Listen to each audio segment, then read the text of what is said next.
जब एक ही digit repeat करता है इसका मतलब जरूर वो कोई ना कोई फॉर्मूला बेसिस है। अगर हम लोग a मान लेते हैं 1.5 को और 2.5 को b मान लेते हैं तो ये आप देखिएगा एक फॉर्मूला बन रहा है a square plus 2ab plus B square, जो कि फॉर्मूला होता है a प्लस बी का होल स्क्वायर।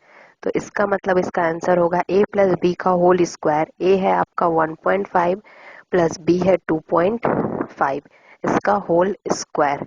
1.5 प्लस 2.5 हो गया 4, 4 का स्क्वायर 16, इसका आंसर हो जाएगा 16 मूला है। अगर आप 137 को a मानते हैं, a इजकल टू 137 एंड दूसरा डिजिट है 133, b इजकल टू 133, तो ये फॉर्मूला बना हुआ है 137 into 137 means a square plus 137 into 133 means A B plus 133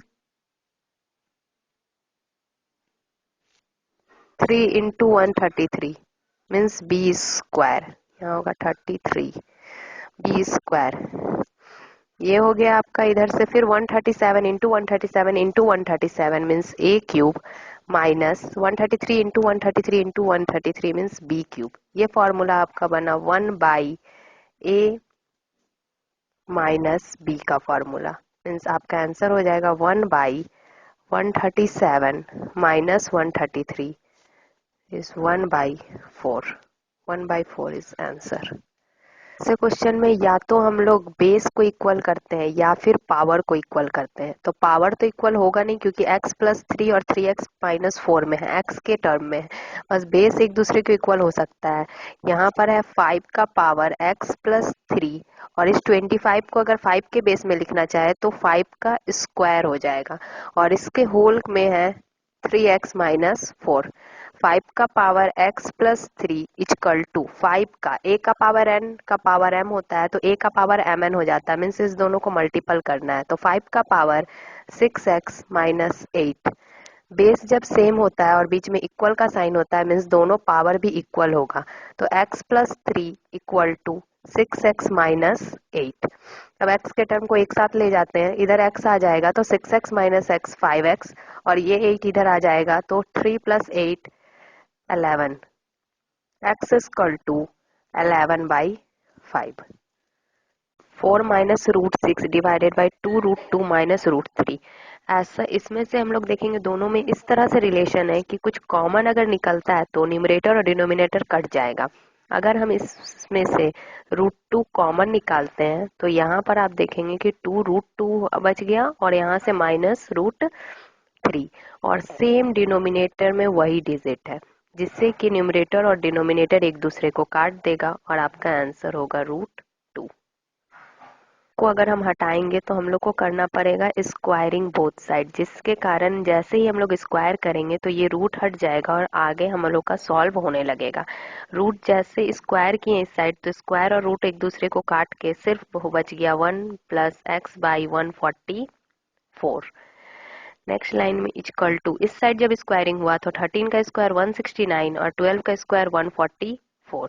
अब हम लोग एलसीएम लेंगे तो यहाँ से 144 cross multiply 144 plus X equal to 169 by 144, जिससे कि 144 और 144 कट जाएगा। यहाँ से x इक्वल टू 169, ये 144 इधर प्लस है इधर आके माइनस 144, x इक्वल टू 25। जब नंबर होता है इसका मतलब कोई ना कोई रिलेशन फाइंड आउट होगा। तो हम लोग देखेंगे कि ये 30 जो है वो 5 और 6 का मल्टीपल है। नेक्स्ट इस तरह से बढ़ेंगे तो ये 6 और 7 का मल्टीपल है। इसी तरह से वो 7 8 8 9 9 10 एंड 10 11 का मल्टीपल है, जिससे हम लोग एक ऐसा रिलेशन बनाते हैं जिससे कि वो 1/30 ही रह जाए लेकिन एक दूसरे को काट दे। तो हम लोग अगर 1/30 के जगह में 1/5 माइनस 1/6 भी लिखेंगे तो वो भी आंसर देगा 1/30। सेम इसी तरह आगे बढ़ेंगे तो ये 1/6 माइनस 1/7, नेक्स्ट आगे 1/7 minus 1/8, 1/8 minus 1/9, 1/9 minus 1/10 and 1/10 minus 1/11। Same result यही है, बस इसको तोड़ के हम लोग लिखे हैं जिससे कि एक दूसरे को वो काटेगा और आपका ये सबसे सिंपलेस्ट स्मॉलेस्ट फॉर्म बन जाएगा, जो बचा आपके पास सिर्फ 1/5 माइनस 1/11। अब आपको इतना बड़ा सॉल्व ना करके बस ये छोटा सा सॉल्व करना है। 11 एंड 5 का एलसीएम 55, 11 माइनस 5 6/55। इस तरह से अगर क्वेश्चन इन्फिनिटी तक बढ़ता है तो हम लोग को ऐसा इन्फिनिटी पहचान नहीं सकते कि कहाँ तक बढ़ा है। इसके लिए हमको न्यूमरेटर और डिनोमिनेटर में एक ऐसा डिजिट फाइंड आउट करना है जिसके कारण ये कॉमन जब निकलेगा तो न्यूमरेटर और डिनोमिनेटर सेम होके एक दूसरे को काट दे। तो हम लोग देखेंगे न्यूमरेटर में से अगर 8 कॉमन निकालते हैं और डिनोमिनेटर में से 27 कॉमन निकालते हैं तो ठीक इधर आपका 1 + 8 + 27 और इस तरह से ये आगे बढ़ता है। और ठीक डिनोमिनेटर में भी 1, 8 और 27 और ये इन्फिनिटी तक बढ़ते हुए ये होल का पावर 1/3 आ जाता है, जिससे कि आपका ये न्यूमरेटर और डिनोमिनेटर कट जाएगा और बचेगा ओनली 8/27 का पावर 1/3। तो जिससे हमको पता चलता है 8 और 27 ये 2 और 27 3 का पावर 3 है। और पहले ऑलरेडी पावर था 1/3 जो एक दूसरे को काटेगा और आंसर हो जाएगा 2/3। 7 का power 19 minus 1 is divisible by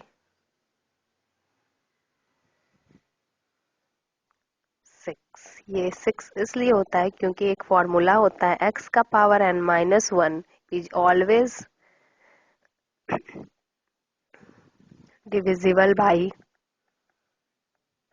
x minus 1। तो यहाँ आपका था 7 का पावर 19 माइनस 1, ये हमेशा डिविजिबल होगा x minus 1 means 7 minus 1 that is 6। 2 का पावर x प्लस 1 इसको हम लोग 2 का पावर x मल्टीप्लाई 2 भी लिख सकते हैं क्योंकि बेस सेम होता है तो पावर ऐड होता है जो यहाँ किया हुआ है आपका प्लस। और 2 का पावर x माइनस 1 को लिख सकते हैं 2 का पावर x डिवाइडेड बाई 2 क्योंकि ये यहाँ पर जो पावर वो माइनस में है इक्वल टू 1280। इससे पता चला कि हम लोग का 2 का पावर x कॉमन निकलता है और यहाँ से बच जाता है 2 प्लस यहाँ से 1/2 इक्वल टू 1280।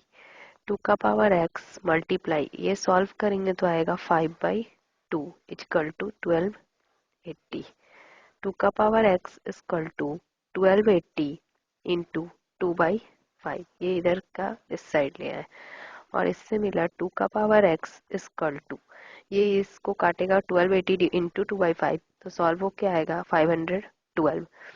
2 का पावर x इक्वल टू 512 को अगर हम 2 के बेस में लिखना चाहें तो 2 का पावर 9 बेस सेम और बीच में इक्वल का sign means x equal to 9।